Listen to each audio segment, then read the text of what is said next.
Selamat datang kembali. Hari ini kita mau bahas sesuatu yang penting banget nih dalam strategi. Apa tuh? Soal menyeimbangkan dua hal. Konsisten sama prinsip inti, tapi juga harus lincah gitu. Harus bisa berubah. Iya. Itu dilema klasik ya? Betul. Sumber kita dari panduan HBR, Harvard Business Review, soal berpikir dan eksekusi strategis. Nah, misi kita nih, mau coba bongkar, kenapa sih keseimbangan ini penting banget, apalagi sekarang zaman serba cepat ya? Terus, gimana Anda bisa terapin ini? Yuk, kita mulai. Menarik sekali. Karena emang banyak pemimpin yang bergulat ya dengan tarik ulur ini.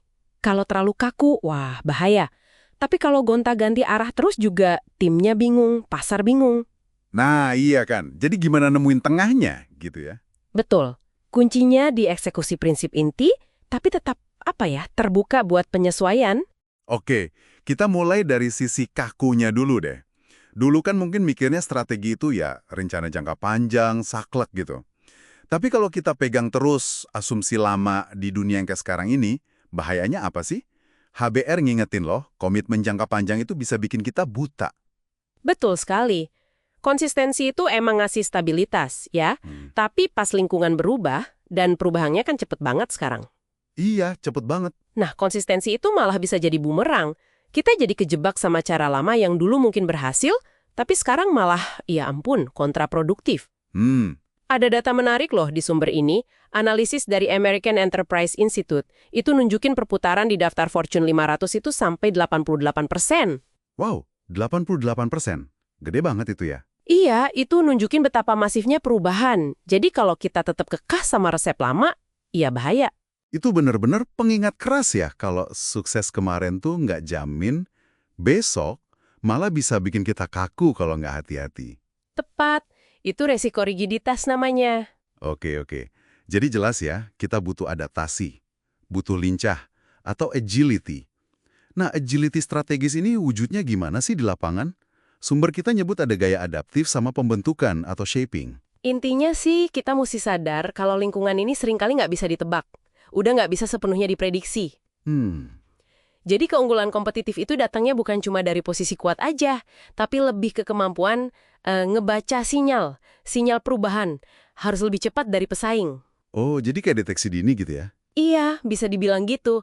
Atau bahkan kalau pakai gaya shaping, itu kita malah berusaha mempengaruhi arah perubahannya. Beda sama adaptif yang lebih, ya udah kita ikutin tapi cepat. Wah, kalau mempengaruhi lebih proaktif lagi ya. Betul. Ini butuh siklus perencanaan yang lebih pendek, terus-menerus. Fleksibel juga operasinya. Dan ya, seringkali butuh keberanian buat coba-coba eksperimen.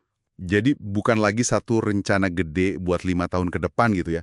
Lebih kayak portofolio eksperimen. Nah, bisa dibilang gitu. Apalagi kalau lingkungannya dinamis banget. Intinya ya, belajar sambil jalan. Nah, ini dia nih intinya. Kaku bahaya, lincah perlu. Tapi gimana cara gabunginnya? Biar nggak serba salah atau malah kehilangan arah gitu kan? Nggak berarti kita buang semua prinsip dasar kan? Oh, jelas tidak. Disinilah seninya, seni keseimbangan. Seperti yang ditekankan di panduan HBR ini, kuncinya adalah menjalankan prinsip inti, tapi tetap terbuka buat penyesuaian.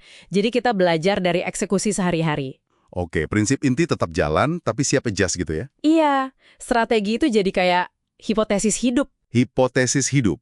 Wah, suka saya istilah itu. Jadi bukan cetak biru yang udah final gitu ya, tapi sesuatu yang kita uji terus, kita perbaiki terus. Persis. Jadi antara bikin strategi sama ngejalaninnya itu nyambung terus. Jadi siklus belajar. Ini perjalanan lah, bukan proyek sekali jadi. Menarik. Dan penting juga buat kita kenali gaya alami kita. Apakah kita cenderung visioner atau klasik, adaptif, pembentuk.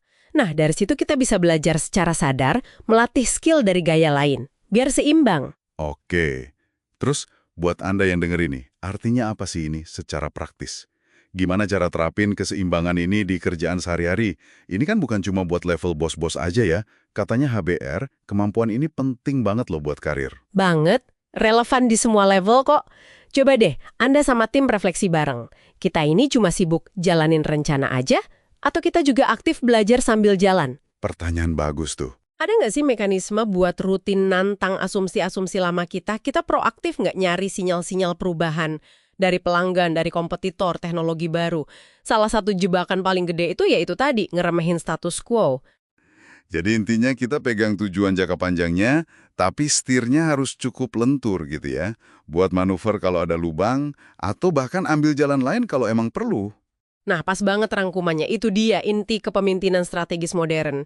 Teguh sama tujuan dan nilai inti tapi fleksibel soal cara nyampenya. Sip.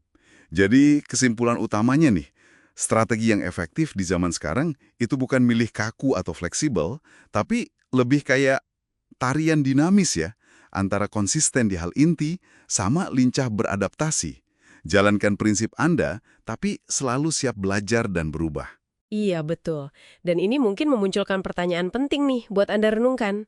Coba bayangkan kalau Anda mulai lihat strategi Anda bukan kayak peta mati, tapi lebih sebagai hipotesis yang terus Anda uji, Anda kalibrasi lewat tindakan sehari-hari. Kira-kira gimana ya itu bakal mengubah cara Anda ambil keputusan, cara Anda interaksi sama tim, cara Anda hadapi ketidakpastian ke depan? Sesuatu buat direnungkan lebih lanjut mungkin.